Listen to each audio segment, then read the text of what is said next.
নমস্কার বন্ধুরা, তোমরা সবাই কেমন আছো? আশা করি তোমরা সবাই ভালো আছো। তো তোমরা আমার ভিডিও তো ভালোই ভিউজ যাচ্ছে, তো তোমরা আশা করি সবাই ভালোবাসো আমার ভিডিও আর প্রতিদিন ওয়াচ করো আর প্রতিদিন দেখো। তো যাই হোক, তোমরা এই জায়গাটা দেখেছিলে। তো এই জায়গাটা কোনো কিছু কেনাকাটির হলে আমি বলেছিলাম যে এই জায়গাটা দিয়ে দুপাশে কেনাকাটি মানে করা যায়।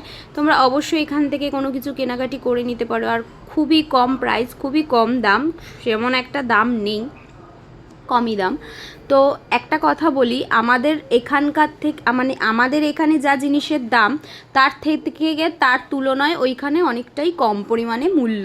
তো কি কি কিনে এনেছি তো সেটা আমি পরের ব্লগে শেয়ার করব, ফার্স্টেই বলছি। তো আজ আমি খাওয়া দাওয়া দেখাচ্ছি। তো এই দেখো টিকিট কাউন্টারে টিকিট, এই যে বাসনপত্র দেখছো এইগুলোতে কিন্তু রান্না হয় প্রতিদিন, মানে এরকম বড় বড় জিনিসেই রান্না হয়। তো এই যে টিকিট আমাদের নিয়ে নিল, আমরা 6 জন গিয়েছিলাম, তো 6 জনের টিকিট নিয়ে নিল। তো বড় বিশাল বড় জায়গা, তো গরমে তোমাদের কোনো কষ্ট হবে না। এখানে এসি আছে, পাখা আছে, পাখাটা কিন্তু সবাই বসবে তারপরেই চালানো আছে। আর প্রচণ্ড পরিমাণে গরম হলে নিশ্চয়ই এসিটা চালিয়ে দেওয়া হয়। এসি রয়েছে, দেখতেই পাচ্ছ। তো যাই হোক, আমরা সবাই পরপর বসে গিয়েছিলাম। তো আমরা যখন 8 বছর আগে গিয়েছিলাম তখন কিন্তু এই রেলিংগুলো ছিল না। তো এইগুলো নতুন বানিয়েছে, তো একটু চেয়ার টেবিলের মতন বানিয়েছে। তো আমরা প্লেন মাটিতে বসেই, মানে মাটিতেই থালা নিয়ে খেয়েছিলাম। তখন কিন্তু মানে প্রসাদের স্বাদ দুর্দান্ত ছিল, সত্যি বলছি দুর্দান্ত ছিল সেই তুলনায়। মানে এখন যেহেতু অনেক জিনিসের দাম বেড়েছে, তাদের জন্য টাকাটাও বাড়ানো দরকার, মানে টাকাটাও বেড়েছে কিন্তু সেই তুলনায় জিনিসটা মানে সেই রকম আর আগের মতন নেই। তো যারা গেছো তাদের আমি বলছি না, যারা যাওনি তাদের বলছো। তো ফার্স্ট দেখো, গরম গরম প্রচুর পরিমাণে গরম, কিন্তু আগুন ধোয়া বেরোচ্ছে। খিচুড়ি ভোগ বাবার দিয়ে দিল। তো বাবার ভোগ, তো বাবার মায়ের যাই ভোগ হোক না কেন, ঠাকুরের প্রসাদ সব সময় ভালো হয়, সব সময়, সে যেই রকমভাবেই রান্না করা হোক না কেন। কিন্তু একটা কথা বলি, আমি প্রথমত গরম জিনিস একদম খেতে পারি না। গরম মানে কোনো জিনিসই একদম গরম খেতে পারি না। মা দেখো তুলে নিচ্ছে ভাইয়ের জন্য। মা প্রতিটি জায়গায় গেলে আমার আর ভাইয়ের জন্য এই জিনিসটা আনতে কিন্তু কোত্থার দিয়ে ভোলে না। এই জিনিসটা, এই অভ্যাসটা কিন্তু আমাদের বাড়ির ঠাম্মার ছিল। যাই হোক, আজ 2-3 বছর হলো আমার ঠাম্মা মারা গেছে।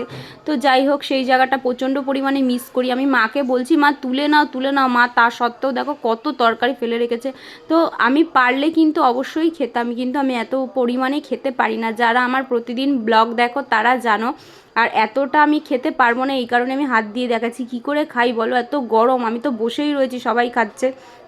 তো যাই হোক, সবাই আবার গরম গরম ভালোবাসা, আমার মতন তার সবাই না।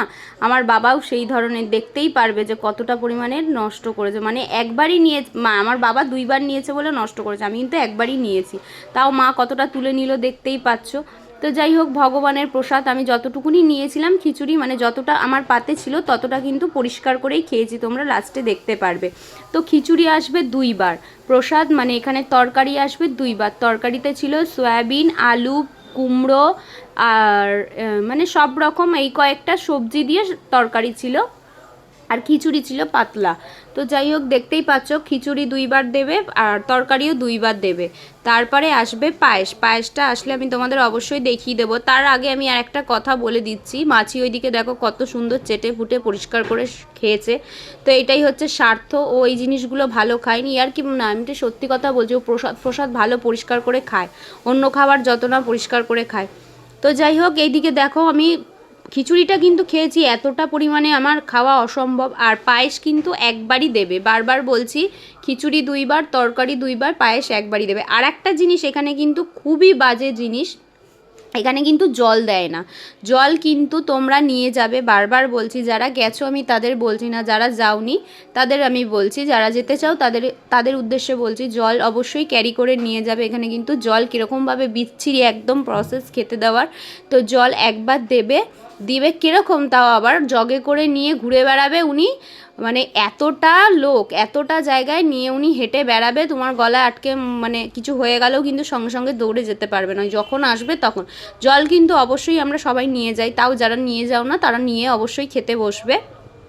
তো জলটা নিয়ে গেলে অসুবিধা হবে না, আর সেরকম কোনো অসুবিধা নেই। আর প্রসাদ যদি নিতে চাও অবশ্যই নিজের থালার থেকে আগে তুলে নেবে। তো এই রকমভাবেই হবে।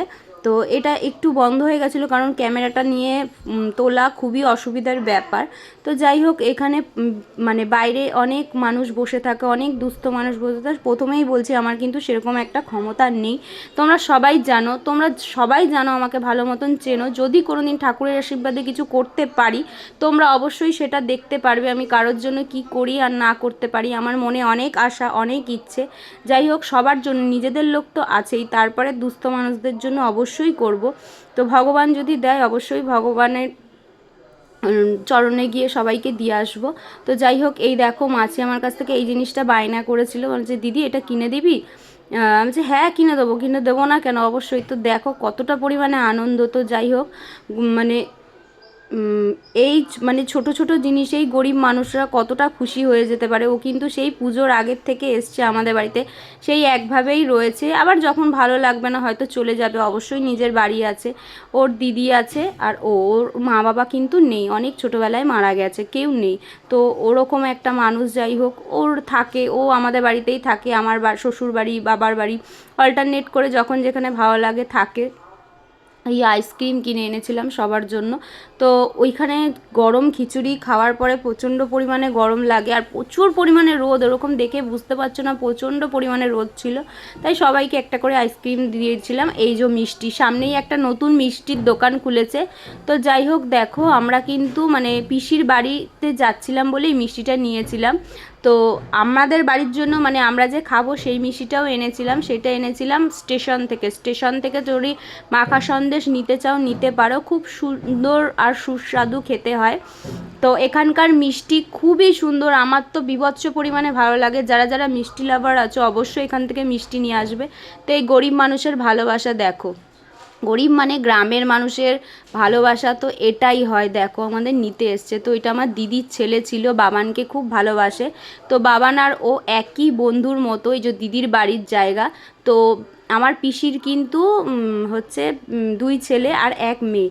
তো আমি আগেই বলছি আমার দিদির হাজব্যান্ড হলো 1 বছর আগে মারা গিয়েছে। দিদির কাছে কেউ নেই, ওর শাশুড়ি ছাড়া কেউ নেই ওর শ্বশুর বাড়িতে। তাই পিসি এসে এইখানে থাকে, মানে আমার দিদির সাথে থাকে, কেউ নেই। ওদের কত বড় বাড়ি তোমাদের দেখিয়ে দেবো, তো এই ব্লগে দেখতে পারবে। তো নেক্সট ব্লগে দেখাবো কি কি কিনে এনেছি। তো এই যে আমার পিসির বাড়ির রাস্তাটার সামনেই ঢুকছি, তো কত এই পুরো জায়গাটা জুড়ে কিন্তু আমার পিসির বাড়ি, পুরোটাই পিসির বাড়ি। তো এই যে এই হচ্ছে আমার পিসি। তো আমার 2 পিসি, এই হচ্ছে বড় পিসি, আর ছোটো পিসি কিন্তু মারা গিয়েছে, অনেক বছর হয়ে গেছে মারা গিয়েছে। এই হচ্ছে পিসির শাশুড়ি মা। তাহলে ভাবতে পারছো এনার কিন্তু 108 বছর বয়স, এখনও বেঁচে রয়েছে, ভাবতে পারছো। তো যাই হোক, আমাকেও চেনে ভালো মতন, আমাকে বলছে তুই কার্তিকের মাইয়া না, তোরে আমি চিনি, তোরে আমি চিনুম না হইতে পারে বলছে, আর আশীর্বাদ দিল। যাই হোক, ওই যে মশারির ভেতরে ওরকমভাবেই ঢুকে বসে থাকে, ওখানেই খাবার খায়, আবার একটু স্নান টান করে ওখানেই ঢুকে বসে থাকে। এই হচ্ছে দিদির বাড়ি, এই হচ্ছে দিদির রান্নাঘর, এই হচ্ছে দিদির শাশুড়ি মা, এই হচ্ছে দিদির গপু সোনা। তো যাই হোক, দিদি কিন্তু একদমই জানে না আমি যে দিদির বাড়ি গিয়েছিলাম। তো দিদি যদি জানতো থাকতো, বাবানকে দেখো খেতে দিয়ে দিয়েছিল তরকারি, আর ওটা ছিল মাংস দিয়ে ভাত দিয়েছিল বাবানকে খেতে।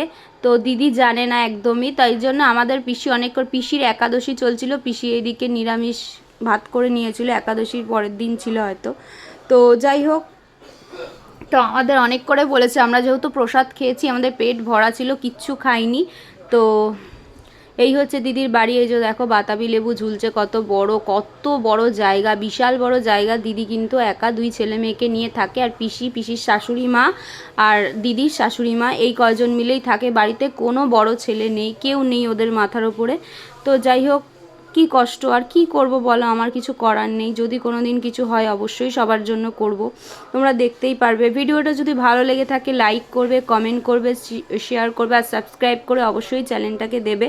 আর আমার সাথে যদি থাকতে চাও আর আমার ব্লগ দেখতে চাও আর ভালোবাসো, তাহলে এরকম প্রতিদিন কিন্তু আমি ডেলি ব্লগিং করি, তোমরা কিন্তু দেখতে ভুলবে না, আমি কিন্তু দিতেও ভুলি না।